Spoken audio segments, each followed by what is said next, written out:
G'day guys, this is Outback Trekking, and in this episode of the GQ build, we're taking this garden edging, some tech screws, and making some DIY flares.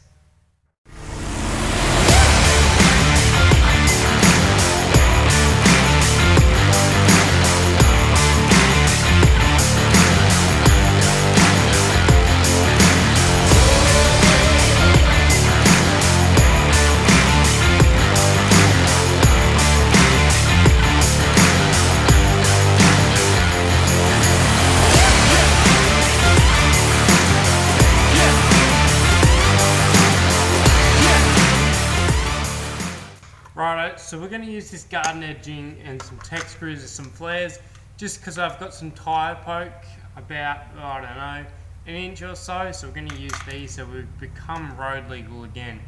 And also I'm going to do something to the front end here just to spruce it up a little bit to make it a little bit different to all the other GQs running out there. So let's get to it and see what we can do.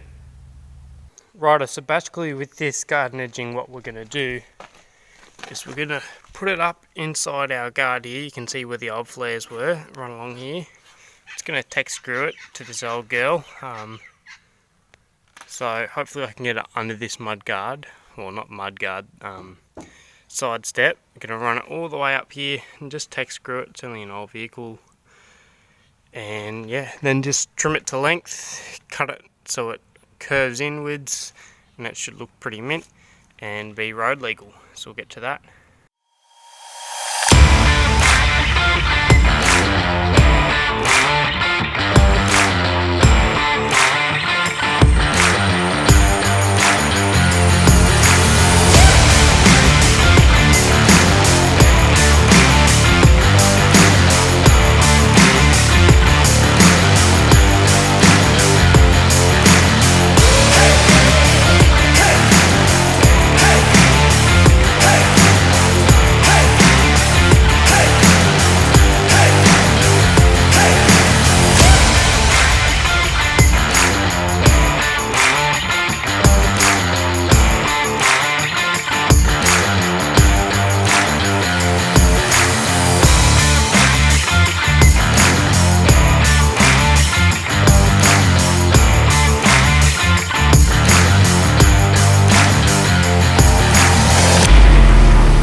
Righto, so that one's basically done. I'll go back and put a few more tech screws in it, like in the corners and stuff, but that's basically it.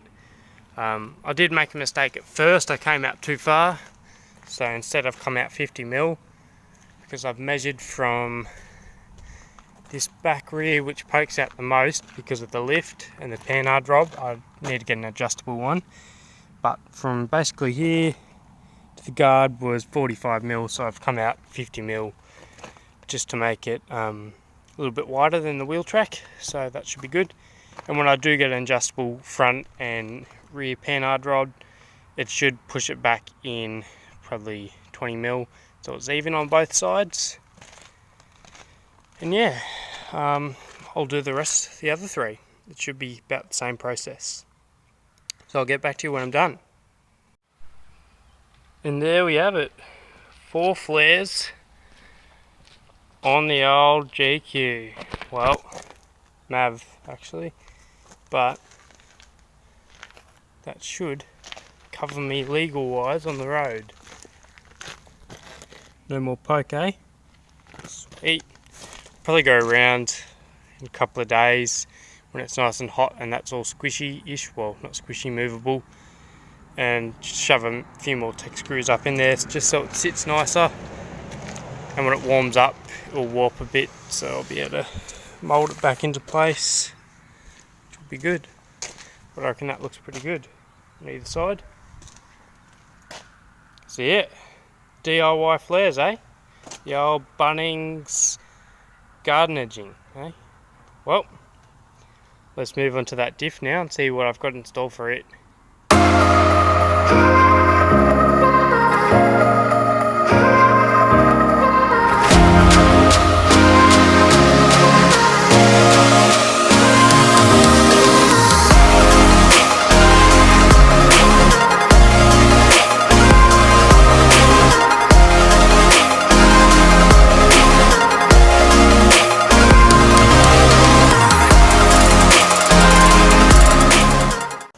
Righto, so now that we've cleaned up that pumpkin with the grinder and some degreaser and brake cleaner, what I'm going to hit it with is this engine enamel. So this can handle the temperatures up to 500 degrees Fahrenheit, so that should be well over what this diff is going to get to. So yeah, we're going to paint it black with this, make it look nice and shiny new.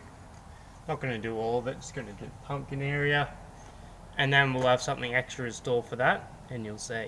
So we'll get to this and see what else we've got installed.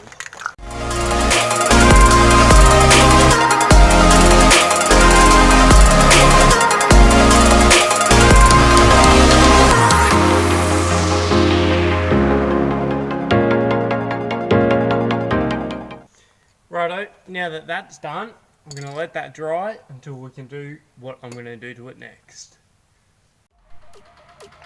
Righto, that pumpkin is nice and dry, it looks pretty damn good to me, but we're going to spruce it up a bit. I'm going to stick a stencil on there, I'm going to paint over